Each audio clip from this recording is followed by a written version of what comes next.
বিনিয়োগ সম্মেলনে নাসার সঙ্গে বাংলাদেশের চুক্তি সই। পরিদর্শনে গিয়েই ইকোনমিক জোনে প্লট কিনল সুইডিশ কোম্পানি।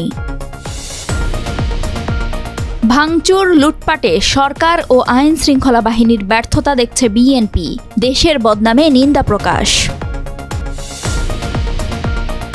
আরও ১০০ মার্কিন পণ্য শুল্কমুক্ত করার প্রতিশ্রুতি দিয়ে যুক্তরাষ্ট্রকে চিঠি, বাণিজ্য ঘাটতি কমাতে পদক্ষেপ। মঙ্গল শোভাযাত্রার নাম নিয়ে এখনও সংশয় কাটেনি। নববর্ষ ঘিরে নিরাপত্তা ঝুঁকি নেই বলছেন স্বরাষ্ট্র উপদেষ্টা। পারমাণবিক কর্মসূচি নিয়ে ইরানের সঙ্গে যুক্তরাষ্ট্রের সরাসরি আলোচনা, ব্যর্থ হলে তেহরানের বিপদ দেখছেন ট্রাম্প। সবাইকে আমন্ত্রণ টিভিএস নিউজ অব দ্য ডেতে। সঙ্গে আছি আমি রুকাইয়া জহির। এতক্ষণ দেখছিলেন শিরোনাম, এবারে বিস্তারিত। বিশ্বের ৫৪তম দেশ হিসেবে যুক্তরাষ্ট্রের মহাকাশ গবেষণা সংস্থা নাসার সঙ্গে আর্টেমিস চুক্তি সই করেছে বাংলাদেশ।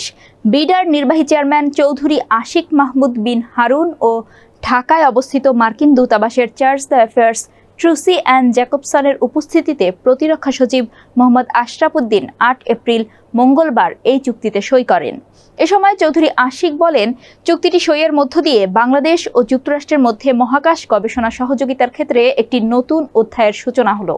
এর মাধ্যমে বাংলাদেশ তার মহাকাশ গবেষণা কার্যক্রম ত্বরান্বিত করতে সক্ষম হবে। এদিন নারায়ণগঞ্জের ২৫০০-এ বিশেষ অর্থনৈতিক অঞ্চল পরিদর্শন করেছে বিদেশি বিনিয়োগকারীদের একটি দল। এ সময় সুইডিশ কোম্পানি নিলর্ন ১০,০০০ স্কয়ার মিটারের একটি প্লট কিনেছে। পরিদর্শনের সময় কোম্পানিটি প্লটের তাৎক্ষণিক চুক্তি করে। ইসরায়েল বিরোধী বিক্ষোভে দেশের বিভিন্ন জায়গায় ব্যবসা প্রতিষ্ঠানে ভাঙচুর ও লুটপাটের ঘটনার নিন্দা জানিয়েছে বিএনপি। দলটির স্থায়ী কমিটির সদস্য সালাহ উদ্দিন আহমদ বলেন, আমরা বলতে চাই, সরকারের ও আইন শৃঙ্খলা রক্ষাকারী বাহিনীর ব্যর্থতা এখানে লক্ষণীয়। সরকারের উদ্দেশ্যে সালাহ উদ্দিন বলেন, আপনাদের উচিত ছিল আগে থেকেই এখানে সতর্কতা নিশ্চিত করা, তাহলে দেশের নামে এই বদনাম আমাদের হতো না। ৮ এপ্রিল দুপুরে ঢাকা বিশ্ববিদ্যালয়ের রাজু ভাস্কর্যের সামনে ফিলিস্তিনে গণহত্যার প্রতিবাদে বাংলাদেশ জাতীয়তাবাদী ছাত্রদল বিক্ষোভ সমাবেশ করে। সেখানে তিনি এসব কথা বলেন। সালাহ উদ্দিন আহমদ বলেন, ক্ষমতাচ্যুত আওয়ামী লীগ সরকার ইসরায়েলকে স্বীকৃতি দিয়েছিল।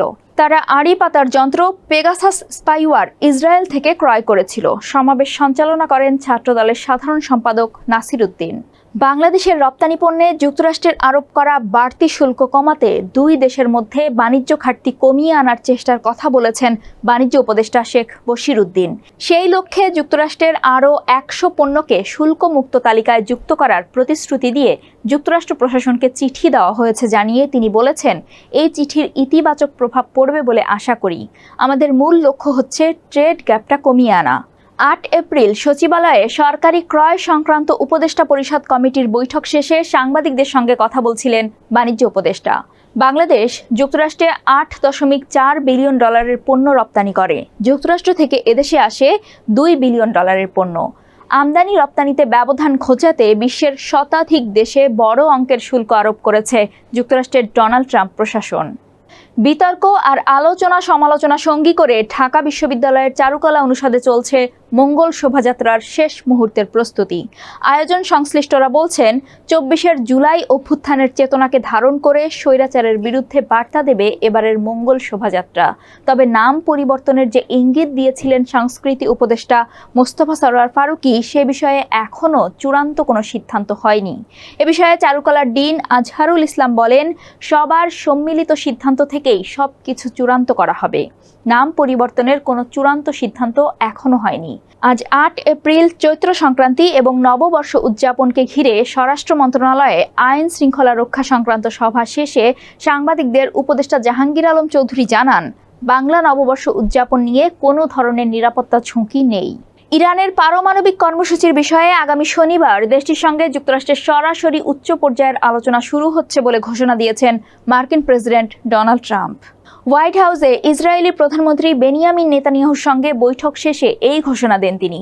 ৭ এপ্রিল হোয়াইট হাউসের ওভাল অফিসে ট্রাম্প বলেন, তেহরানের সঙ্গে একটি চুক্তিতে পৌঁছানোর ব্যাপারে তিনি আশাবাদী। তবে আলোচনা ব্যর্থ হলে ইরান মহা বিপদে পড়বে বলে হুঁশিয়ারি করেছেন তিনি। এর কয়েক ঘন্টা পর তেহরান নিশ্চিত করেছে শনিবার ওমানে আলোচনা হবে, তবে তারা এটাকে পরোক্ষ আলোচনা বলে উল্লেখ করেছে। দর্শক, এই ছিল আজকের নিউজ অব দ্য ডে। এতক্ষণ সঙ্গে থাকার জন্য ধন্যবাদ।